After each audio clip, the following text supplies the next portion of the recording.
So a few things were brought to my attention about my draft Dusk Till Dawn video, right? That I was a bit narrowly focused on trying to make the numbers work, that I overlooked some of the details on cards and the actual playability of drafting or making a limited sealed deck with the set.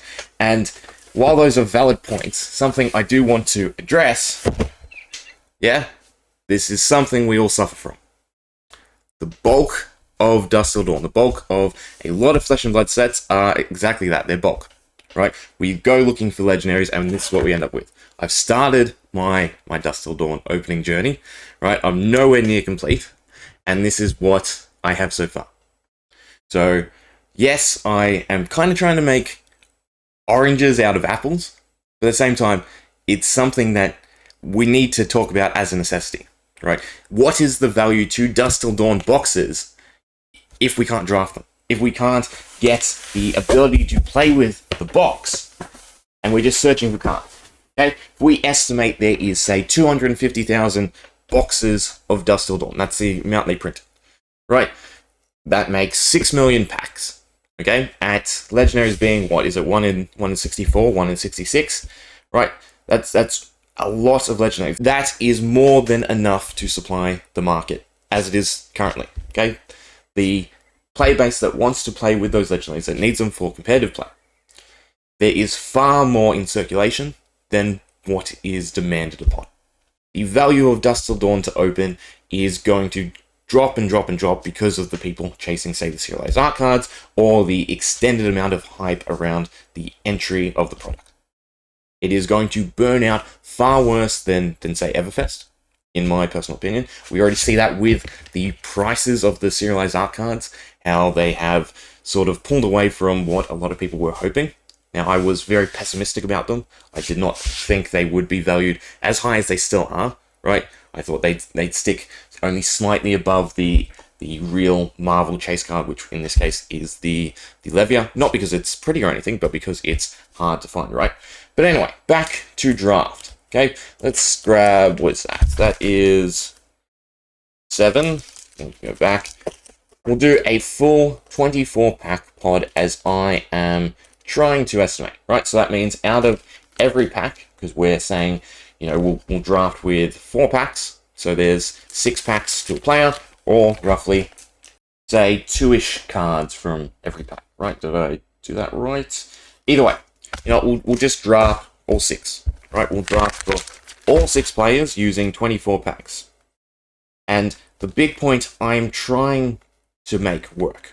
Yes, I know it's not designed as that. It's not being produced as a draft limited set. But at the end of the day, what is going for Dusk Till Dawn in the long run? Right? People have realized the serialized art cards are just what you can get at conventions. So their desire to actually keep searching for them, to find them, and to own them is dwindling. Because they know, if you attend a major event, you could pay a few $100s and you could get these artist-proof style cards from the artists. Okay, so 6 people. Shadow, Light, Runeblade, Token, so garbage. Illusionist, that's the big talking point, right? Because a lot of the cards play off Heralds. And obviously there's 2 ways about it. And we'll probably look through the cards just to double check things. But you could either play with, obviously, a stack of, say, rare heralds to the side that someone can pull from, or, just any of the weaker heralds so that you can actually get something in your deck. Or, the other way. Yeah, you take out the rare heralds. There's not a lot of cards for Prism. You could probably just exclude Prism from the pool. So, why don't we do that? Illusionist cards up there. We will just draft 6 decks. There'll be Light twice, and then each of the Shadow Heroes twice. Right, so we'll have Brute, Runeblade, Shadow Runeblade, right, up a little. And we'll exclude all Illusionist cards because they, as a mechanic, don't work in terms of drafting. Okay, so we have the basis of our 6 decks, and 2 people get 2 cards. So we'll go with the Bolton first deck, because both light decks will essentially be Bolton. And I'm not saying it's going to work perfectly. Right, I'm not saying it's going to be, a well-crafted deck that you're going to see all the merits and tricks to these classes. What I am saying is you're going to have a different experience to Monarch, to anything else. And not only that, but we gain usefulness out of the cards, which is a big thing that I think needs to be done with this set. Right? It's the same for Everfest. If the Unlimited ever come to market, you know, things are kind of just going to implode because they're really not neat. We got a Herald. Doesn't matter. Right? So it's almost like 9 cards in every pack. In fact, if we did, you know, 1 card from every pack, that's 24 cards. So you still need at least 2. Right? You go 1.5 from each pack, that's 32 cards, so you're just meeting the deck requirements. Anyway, we'll try and keep it level.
Right, let's see how we did. Okay, so in terms of just straight dead cards, Cool Down Lightning, obviously for Lexi, Moloch Hill, you need Thermos, Luminaris, chuck that over there. Same with the Reality, not. Okay, and then tokens. Okay, not a lot. Illusionist, let's start with there, because we actually did get a few Heralds. Now, obviously, this is not a great... Well, it is consistent because it is 24 packs. Right, I was going to say because I've pulled apart all the boxes, but there are no guaranteed odds, right? So we'll use it. Okay? 2 equipment. 1, 2, 3, 4, 5, 6, 7, 8, 9, 10, 11, 12, 13, 14, 15, 16, 17, 18, 19, 20, 21, 22, 23, 24, 25, 26, 27, 28, 29, 30, 31, 32, 33, 34. 34 Illusionist cards out of the box. Right? So above the deck size. Yes, a lot of the cards are a lot weaker because they play directly off Heralds, so, you know, exclude Illusionist for whatever you want. Or bring, you know, a bunch of Heralds for the Illusionist player. Either way. Okay? And there are no light specific cards in there either, and we've still got the 30+. And we weren't even drafting for them because they're not part of the 6. Right? So you could just divide the cards whatever you want. Bolton 1, 3, 4, 5, 6, 7, 8, 9, 10, 11, 12, 13, 14, 15, 16, 17, 18, 19, 20, 21, 22, 23, 24, 25, 26, 27, 28, 29, 30. There was 1 equipment. Right, so that's your 30 card deck. Yeah, you have a leeway of 4 cards. Bolton 2. 1, 2, 3, 4, 5, 6, 7, 8, 9, 10, 11, 12, 13, 14, 15, 16, 17, 18, 19, 20, 21, 22, 23, 24, 25, 26, 27, 28, 29, 30, 31. You have a leeway of more cards because, again, I wasn't drafting perfectly. Okay, but 2 done. Right, the Rune Blades, they're the bit iffy ones, but I've probably given too many cards to Shadow. 1, 2, 3, 4, 5, 6, 7, 8, 9, 10, 11, 12, 13, 14, 15, 16, 17, 18, 19, 20, 21, 22, 23, 24, 25, 26, 27, 28. No, there's the first short end, right? But again, why does that have to be 30 cards? You know, you could reduce it to 25, proportional to the pack difference. 1, 2, 3, 4, 5, 6, 7, 8, 9, 10, 11, 12, 13, 14, 15, 16, 17, 18, 19, 20, 21, 22, 23, 24, 25, 26, 27, 28, 29, 30. 2 cards. Both of them back up to scratch. Right.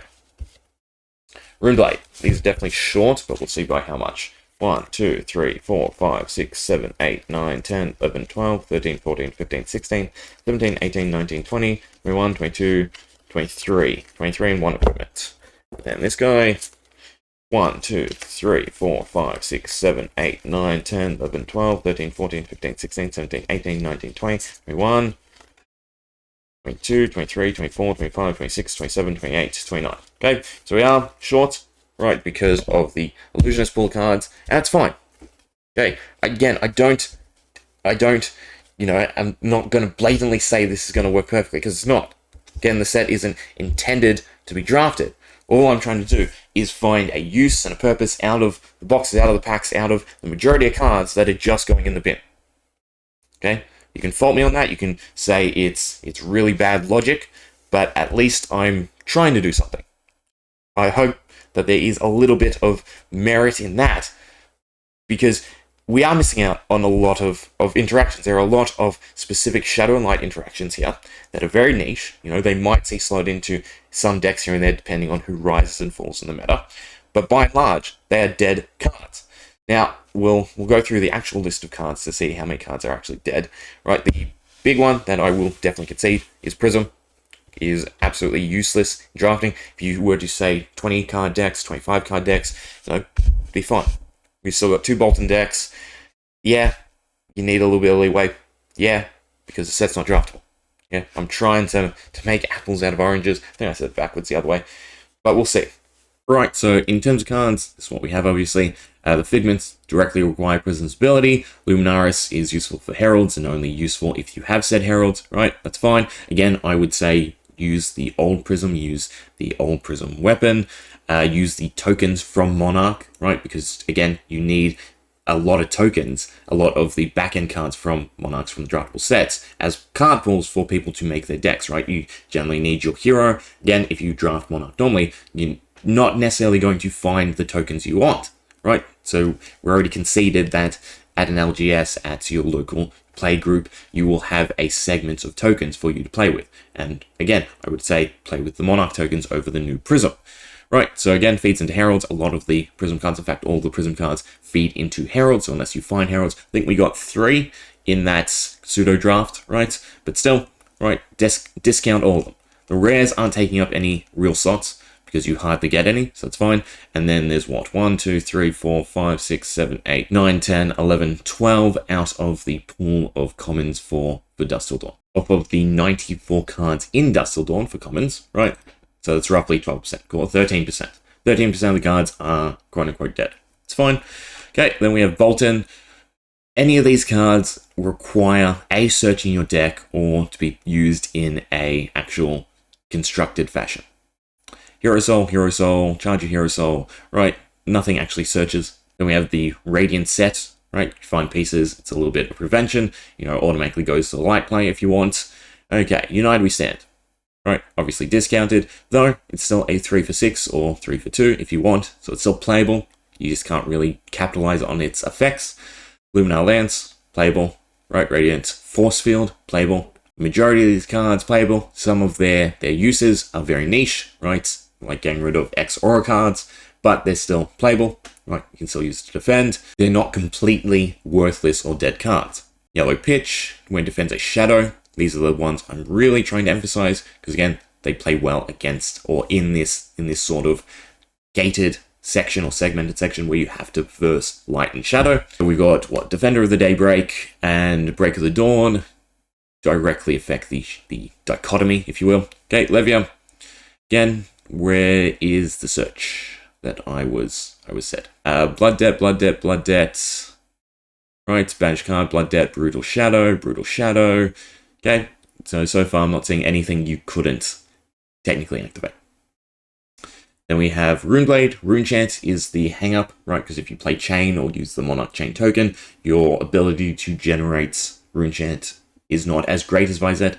Granted, it's still baked into some cards, so it is still usable. All the annihilations, destructions, fine. Funeral Moon, create your Runechant token, still Banish Zone. Life. Next, Rune Gate. Well, there's other Rune Gates in the set, and they're not limited to Vizet.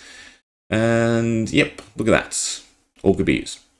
Shroud of Darkness. Again, discount the levy. You're not going to really pull one anyway, right? So, useful. Automatically give it to your shadow players. Double in Darkness. X value banished, fine. Chains of Mephitis, right? Doom counter, again, nothing that really requires outside cards. Dimensional Vortex, Hungering Demagon, Grim Feast, Vile Inquisition. None of these are really specific cards, right? As long as you have a deck. The whole point is you're playing with a smaller segment of cards, 30 cards rather than the 40 of Blitz, right? Even if you dwindle it down. I mean, simple. You both deck out, right? Even if you don't have a weapon, whoever has the least amount of HP. There are ways to make it work, and yes, it's narrow-minded for me to just try and force the numbers, but it's also narrow-minded of anyone watching this to just discount Dusk Till Dawn, right? Look at Commander from MTG. How'd that come about? You can get creative with the set, and all I'm trying to urge is to find enjoyment out of the set, outside of just sifting through cards, because that is going to be the death of Dusk Till Dawn, if that is the only purpose it will serve in the long run. Okay, there is more cards than are necessary from the packs, right? I'm pretty sure we can all agree with that. If we say the 18,000 at the pre-release is a good sign of competitive play, right? There's more cards than what those 18,000 players necessarily need. That is why we see the crashes, the race to the bottom. Banish Zone, right? Then we have the most dead cards again. They mostly fall in the Majestic slot. Some of the tokens eat away at the commons. It's fine. That's why we're a bit iffy on card numbers. Again, 25 to 30 rather than 30 plus. Workable. You can still play the Brute cards, right? Dig Up Dinners, any 3 cards. The Decimator Axe, you could run with Bolton if you want, right? Ironsong Venus, you could still use. Chorus of the Ironsong, discount, sure. Murloc Hill, discount, sure. Vizette Specialization, yep, get rid of it. Runic Reckoning, still playable, right? My thought of this set comes from this last segment of cards. I was expecting a lot more from this back-end batch, right? I thought this was going to be really high, powerful support all of play. Yeah, instead we get 1, 2, a weapon that supports Dice Brute. 1, 2, 3, 4, right? 5, 6, 7, 8, 9, include the new tokens. So 9 cards that could have been specializations for other heroes. With those 9, you could have easily supported all the classic constructed heroes and given them a new card to play with. Again, I love the top end of Dusk Till Dawn. I think it is done beautifully. I just hate, and I'm going to say hate now, right, from what I've been opening, from just sticking stuff in the bin. I really hate the bottom half of Dusk Till Dawn. It doesn't serve a purpose, and here I am trying to make a purpose out of it, so you can fault me for that, but you still need to somewhat understand the necessity of this argument, right? That there needs to be something doable with Dusk Till Dawn boxes if we're all just eating through them looking for Zero Zar cards. Anyway, take it how you will, right?